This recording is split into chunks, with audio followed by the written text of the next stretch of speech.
Commander Marcus Webb stared at the holographic display with growing disbelief. The readings couldn't be correct. No planet this hostile to life could possibly harbor a sentient species, let alone a thriving civilization.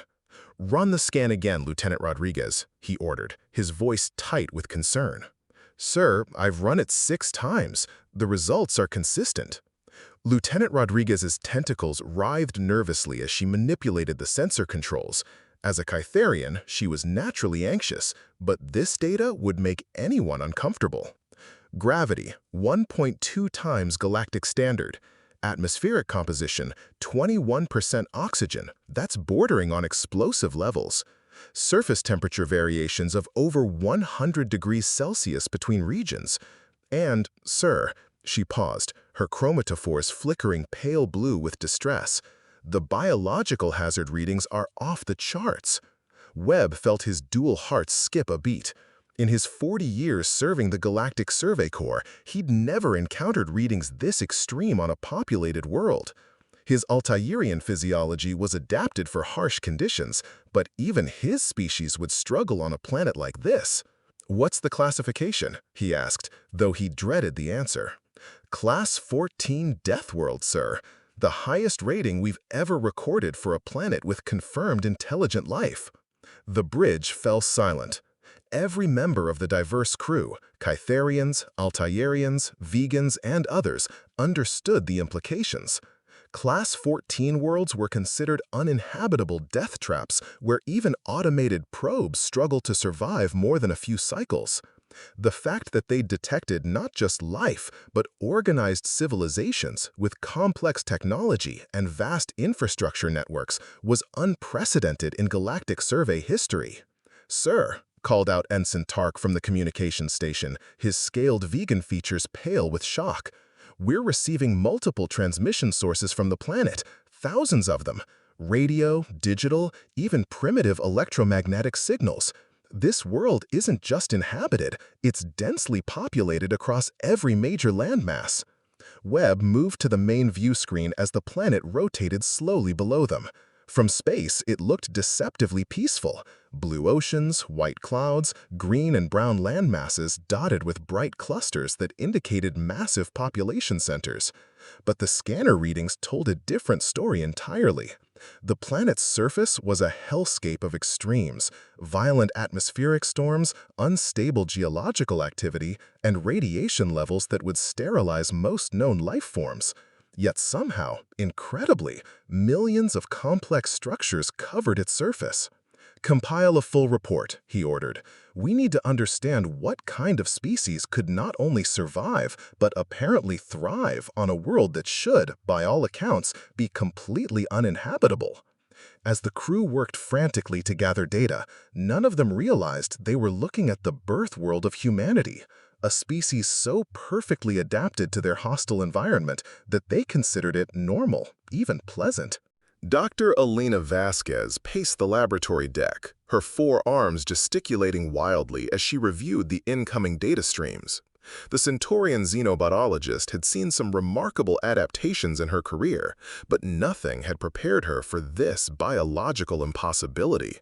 "Commander, you need to see this," she called out as Webb entered the lab. "I've been analyzing the atmospheric composition and it's insane." "How so, Doctor?" Webb settled into a chair designed for his tall Altairian frame, noting the stress patterns in her chromatophore displays.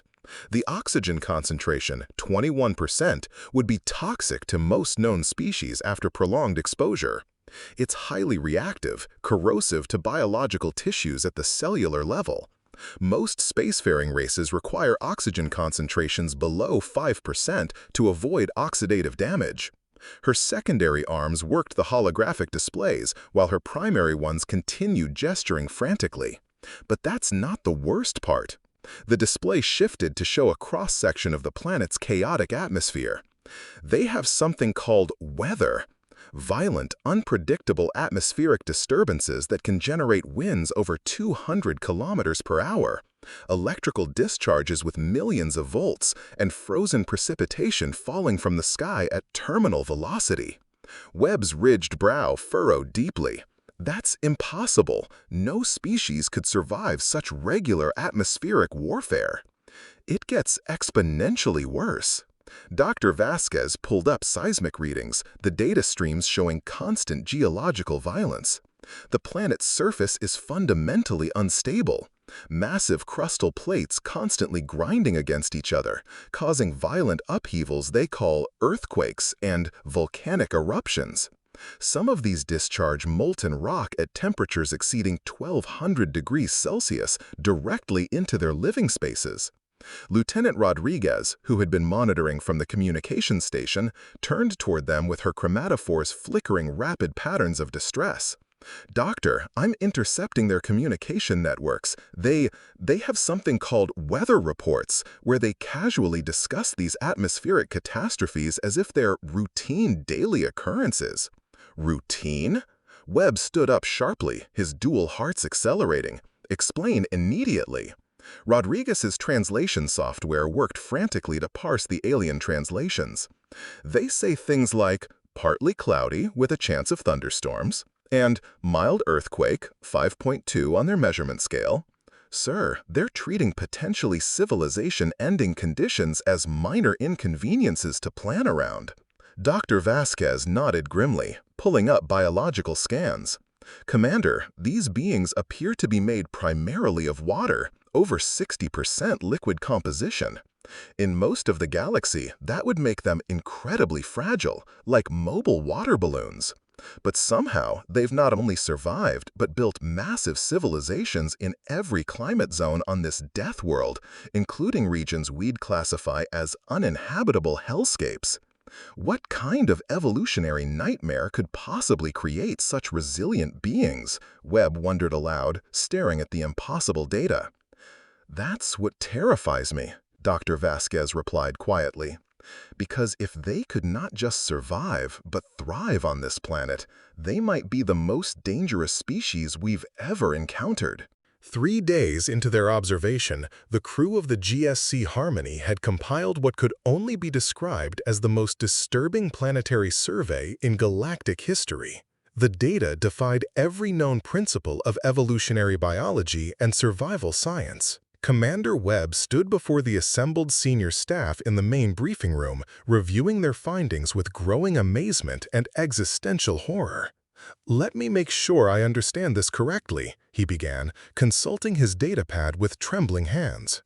"This species, these humans as they call themselves, regularly engage in activities that would be considered extreme survival challenges by any other known race." Chief Science Officer Korvek, a methodical Andromedan, nodded his crystalline head with obvious distress. "The evidence is overwhelming, Commander. They deliberately expose themselves to their star's radiation for recreational purposes, despite the fact that their sun produces dangerous ultraviolet emissions that cause cellular damage and genetic mutations." "And they call this sunbathing?" Webb asked incredulously, barely able to process the concept. "Correct. Furthermore," Dr. Vasquez added, her forearms trembling slightly, "they consume ethanol, a potent industrial solvent for entertainment. In large quantities, it would be immediately lethal to most species, yet they have entire global industries devoted to producing and distributing it." Lieutenant Rodriguez's tentacles were pale with distress. "Sir, I've been monitoring their recreational activities through their communication networks. They engage in something called extreme sports, where they deliberately put themselves in mortal danger for pure amusement.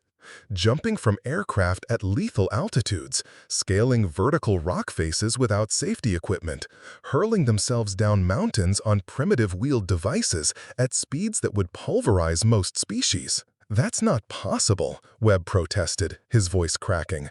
"No intelligent species would risk their lives for mere entertainment." Ensign Tark looked up from his analysis station, his scales turned ashen. "Commander, it gets exponentially worse. They've actually weaponized their planet's hostile conditions. They use controlled atmospheric electrical discharges, lightning, to power their massive settlements. They've learned to predict and harness their unstable weather patterns. Some of their architecture is specifically designed to flex and bend during seismic events rather than simply being destroyed. Webb sat down heavily, overwhelmed. Are you telling me they've not only adapted to survive on a Class 14 Deathworld, but they've actually turned its hostile conditions into technological advantages? It appears so, sir, Dr. Vasquez confirmed with barely contained terror. But there's something else that defies all logic. I've been analyzing their nutritional intake. Commander, they consume biological toxins as food sources. Plants that produce natural pesticides, animals that concentrate heavy metals, fermented organic matter that would cause organ failure in most species. Some of their cuisine, Rodriguez added with visible shuddering, includes consumption of the reproductive organs of aquatic creatures, aged milk products from their domestic animals, and processed meat preserved with sodium compounds that would cause immediate kidney failure in Cytherians. Webb stood and walked to the viewport, gazing down at the blue and white world spinning peacefully below. What kind of evolutionary pressure could create such beings? Chief Korvek's crystalline form chimed ominously, a sound of deep foreboding. Commander, I believe we may be looking at the galaxy's first apex survival species. They didn't just adapt to their hostile world, they conquered it completely. The emergency council session convened aboard the Harmony had been going for 6 hours, and the debate was becoming heated. Representatives from 12 different species argued via quantum communicator, their holograms flickering around the circular conference table in patterns of agitation and fear. "Absolutely not," declared High Counselor Zephyr of the Vegan Republic, his scaled features rigid with determination. "We cannot make contact with a species evolved on a Class 14 Deathworld. The risk to galactic civilization is too great." Ambassador Serial of the Centaurian Federation gestured frantically with 3 of her 4 arms. "High Counselor, we must consider the implications. If they achieve interstellar travel independently, we'll have to deal with them eventually. Better to establish peaceful contact now while we have the advantage of choosing the circumstances." The hologram of Admiral Thresh Ka of the Andromedan Fleet flickered as he spoke, his crystalline form resonating with military precision. "My tactical analysis suggests extreme caution. A species that treats lethal radiation exposure as recreation may not understand or respect standard diplomatic protocols." Commander Webb activated the central display, showing the latest surveillance data with grim determination. "Honorable representatives, I feel you need to see what we've discovered in the past day." The display showed orbital images of major human population centers, each one more shocking than the last. These settlements house millions of individuals each. But here's what's remarkable: they're built in the most geologically catastrophic regions of their planet. He zoomed in on specific locations, each image causing visible distress among the council members. This massive city is constructed directly on top of active seismic fault lines. This one sits at the base of an active volcano that regularly erupts. This coastal settlement is regularly struck by massive atmospheric disturbances they call hurricanes, storms that would devastate any of our most advanced installations and reduce them to rubble. Yet they don't just survive these catastrophes, Dr. Vasquez added via remote connection from the lab, her voice strained with disbelief. They rebuild, often in the exact same locations within cycles. They've developed architecture specifically designed to withstand conditions that would destroy our most advanced military installations. Ambassador Serial leaned forward anxiously. "What's their military capability assessment?" Webb hesitated, his dual hearts racing. "That's extremely concerning. They've developed weapons that utilize their planet's hostile conditions as ammunition. Explosive devices that can level entire regions, projectile weapons that use controlled chemical explosions, and energy weapons that channel atmospheric electricity." "But here's what's most troubling," Lieutenant Rodriguez added, her chromatophores cycling through colors of pure terror. "They test these weapons on their own planet. They've actually detonated explosive devices so powerful they could sterilize entire continents just to see if they could." The council chamber fell into stunned silence. High Counselor Zephyr was the first to speak, his voice barely a whisper. They've tested planetary annihilation weapons on their own world? Multiple times, Webb confirmed grimly. And somehow, they've developed protocols to prevent their use. They've managed to avoid destroying themselves despite possessing the technology to do so. Admiral Thresh Kaw's crystalline form chimed ominously. Commander, what's their current population status? Webb checked his datapad, still hardly believing the numbers. Over 7 billion individuals, Admiral, and their population is still growing exponentially. The silence stretched for several minutes before Ambassador Serial spoke. 7 billion highly adaptable, tool-using survivors on a Class 14 Deathworld with weapons capable of planetary destruction, and they're still expanding their population? Yes, ma'am. Council, she said quietly, I motion that we immediately establish diplomatic contact. A species this dangerous needs to be approached as potential allies, not potential enemies. High Counselor Zephyr's scales shifted to a pale color indicating deep concern. And if they're hostile? Webb looked again at the peaceful blue world spinning below them. With respect, High Counselor, I don't think we want to find out. Dr. James Mitchell was having what he considered a perfectly normal Tuesday morning when his radio telescope array detected the impossible. The MIT astrophysicist had been tracking an unusual object in Earth's orbit for 3 days, something far too large and geometrically perfect to be natural debris or space junk. But when the object began transmitting a structured signal directly at his facility with pinpoint accuracy, he knew he was either having the greatest moment of his career or experiencing a complete mental breakdown. Lisa, get over here immediately, he called to his research assistant, his voice trembling with excitement. You need to see this right now. Dr. Lisa Park hurried over from her workstation, coffee mug in hand, expecting another false alarm. What's got you so excited, Jim? We're receiving a coherent signal from that orbital anomaly. But here's the thing, it's not random cosmic noise. Look at the mathematical pattern. He pulled up the waveform analysis on his main screen, data scrolling endlessly. Park nearly dropped her coffee, her face going pale. That's deliberate mathematical communication. Prime numbers, then the Fibonacci sequence, then, oh my God, Jim, that's pi, calculated to 50 decimal places with perfect accuracy. It gets exponentially better, Mitchell said, his hands shaking slightly as he worked the controls with growing urgency.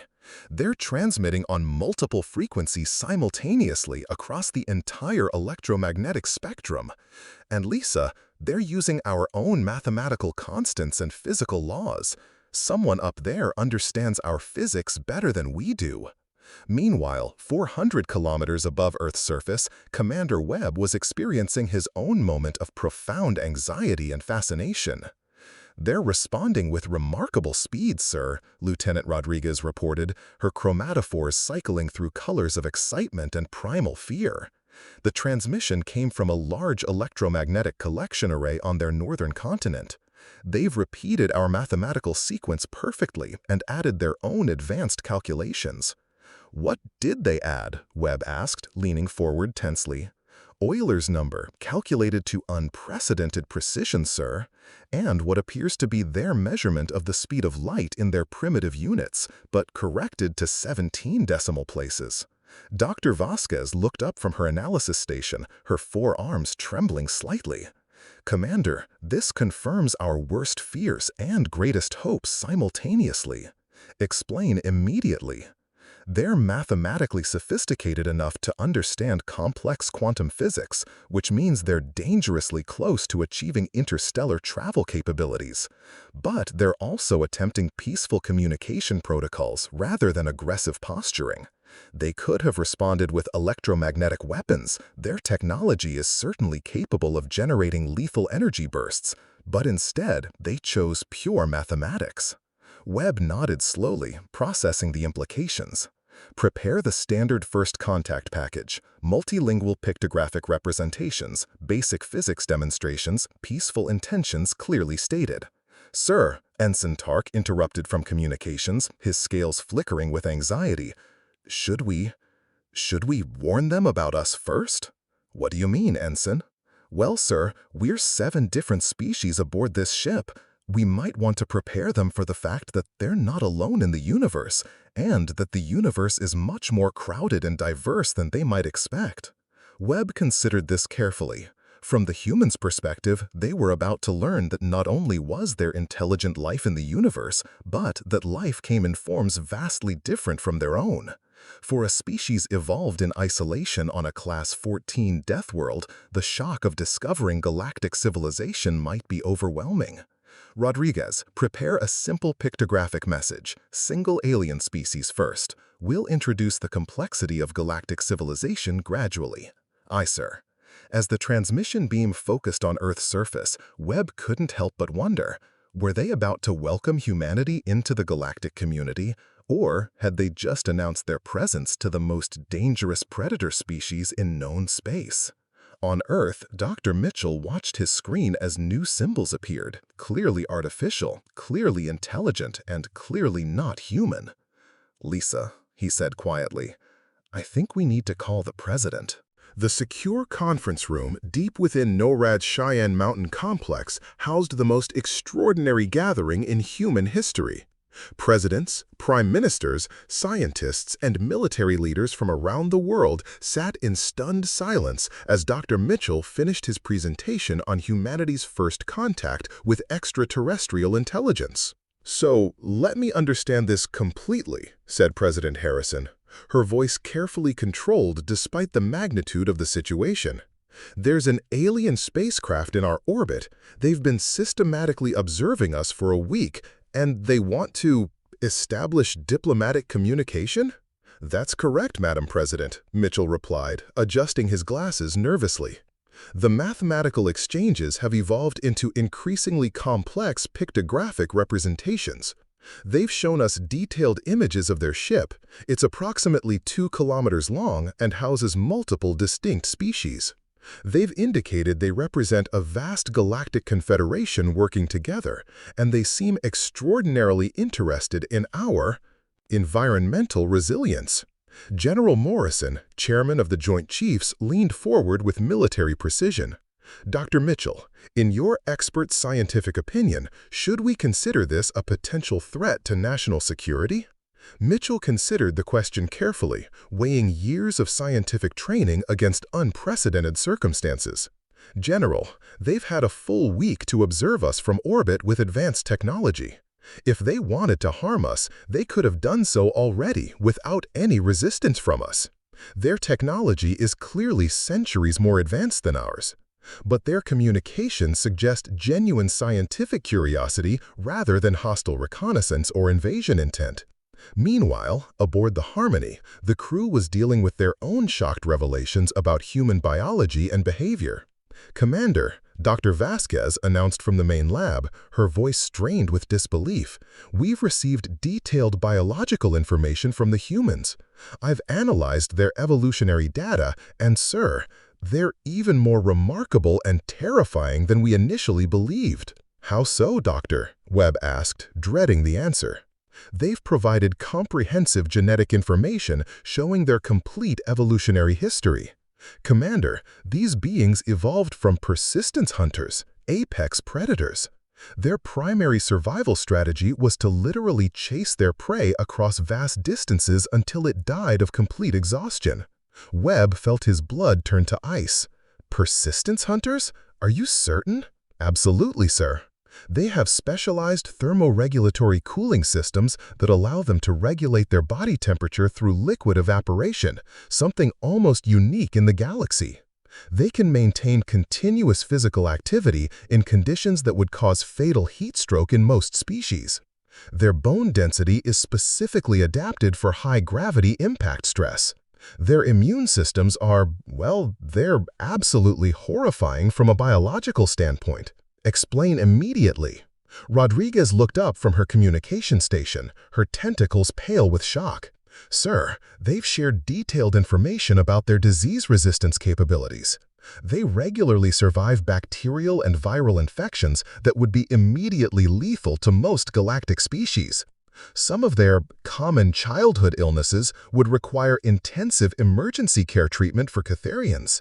Furthermore, Dr. Vasquez continued, pulling up nutritional analysis data, their nutritional adaptability is extraordinary and frightening. They can derive sustenance from nearly any organic compound on their planet. They've even provided detailed recipes for foods that would be classified as industrial toxins by our galactic standards. Ensign Tark's scales had turned pale with terror. Sir, they've sent us extensive images of their recreational activities. There's one called marathon running, where they cover over 42 kilometers on foot just for personal entertainment. Another called mountain climbing, where they scale vertical surfaces in low oxygen environments using only primitive equipment.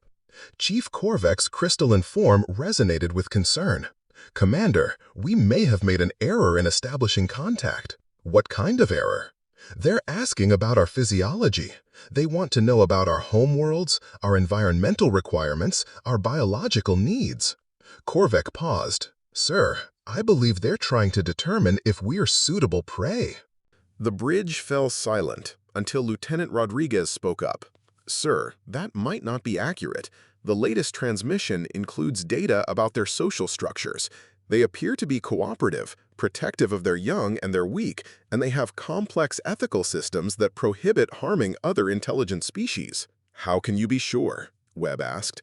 Because they've sent us their laws, sir, their international agreements. They have regulations specifically prohibiting the harm of sapient beings, even theoretical ones. Commander, I think they're trying to establish diplomatic relations because they're genuinely peaceful. Dr. Vasquez nodded. It makes sense from an evolutionary perspective. On a Class 14 Deathworld, cooperation would be essential for survival. They probably evolved strong social bonds and ethical systems to survive their environment. Webb stood and walked to the view screen showing Earth below. So we have a species of persistence hunters, adapted for the most hostile environment we've ever encountered, with advanced technology, complex social cooperation, and ethical systems that value intelligent life. Yes, sir, Rodriguez confirmed, and they want to be friends. It appears so, sir. Webb smiled for the first time in days. You know what? I think the galaxy just got a lot more interesting. 6 months after first contact, the Cultural Exchange Station orbiting Earth had become the most remarkable diplomatic facility in galactic history. The massive ring-shaped structure, jointly constructed by human engineering ingenuity and advanced galactic technology, housed representatives from over 40 species who had come to meet the universe's newest and most infamous sentient race. Ambassador Patricia Wong stood at the observation deck, watching Earth rotate slowly below like a blue jewel against the cosmic void. As humanity's first interstellar diplomat, she had the surreal responsibility of representing a species that the galaxy simultaneously feared and desperately wanted as allies. Ambassador Wong, came a melodic voice behind her. She turned to see Ambassador Serial approaching, her 4 arms carrying various diplomatic documents and data tablets. Ambassador Serial, how are the trade negotiations progressing with the outer colonies? The Centaurian's expression, as much as Patricia had learned to read alien facial features, showed genuine amusement mixed with bewilderment. Quite well, actually, though I must admit some of your proposals are completely unprecedented in galactic history. Oh, which ones specifically? Your people have offered to establish permanent colonies on Class 9 and Class 10 worlds that we've written off as uninhabitable death traps for centuries. Worlds with toxic atmospheres, extreme temperature variations, and constant geological instability. Serial paused, her chromatophores flickering with confusion. We're not sure if this is remarkable generosity or if you genuinely don't understand the mortal danger. Patricia smiled warmly. A little of both, probably. We've reviewed your planetary classifications extensively, and honestly, most of your uninhabitable worlds look like ideal vacation destinations to us. From across the observation deck, she heard a familiar crystalline chiming sound. Admiral Thresh Ka of the Andromedan fleet was approaching, his prismatic form refracting the light from Earth's sun into rainbow patterns. Ambassador Wong, I wanted to personally thank your species for the tactical consultation and survival training programs. Oh, the military exchange program? How's that working out? Revolutionarily well. Your Colonel Martinez's suggestions for survival training have completely revolutionized our Marines' effectiveness in hostile environments. The idea of deliberately placing our soldiers in dangerous conditions to build resilience was absolutely novel to us. Patricia tried not to laugh. Admiral, we call that summer camp for our children. The Admiral's form chimed what she had learned was laughter. Yes, we've heard about your Boy Scouts and Girl Scouts. Training children for wilderness survival as recreational activity? Absolutely remarkable. Commander Webb approached the group, looking far more relaxed than he had during those first tense days of contact. Ambassador, I wanted to update you on the scientific exchange programs. How's it going, Marcus? Better than our most optimistic projections. Dr. Mitchell has been working with our xenobiology teams. Apparently, your people's medical knowledge is centuries ahead of ours. Your understanding of biological resilience, immune system function, and stress adaptation is revolutionizing galactic medicine. Well, we've had excellent teachers, Patricia said, glancing down at Earth with affection.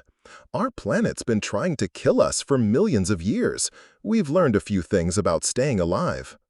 As they watched another transport from Earth dock with the station, Patricia reflected on how dramatically everything had changed. 6 months ago, humanity had been alone in the universe. Now they were the galaxy's most respected survival specialists, sought after as colonists, military advisors, and extreme tourism guides. You know, she said to the assembled ambassadors, we spent centuries wondering if we were alone. It never occurred to us that when we finally met other intelligent life, they'd be afraid of our houseplants.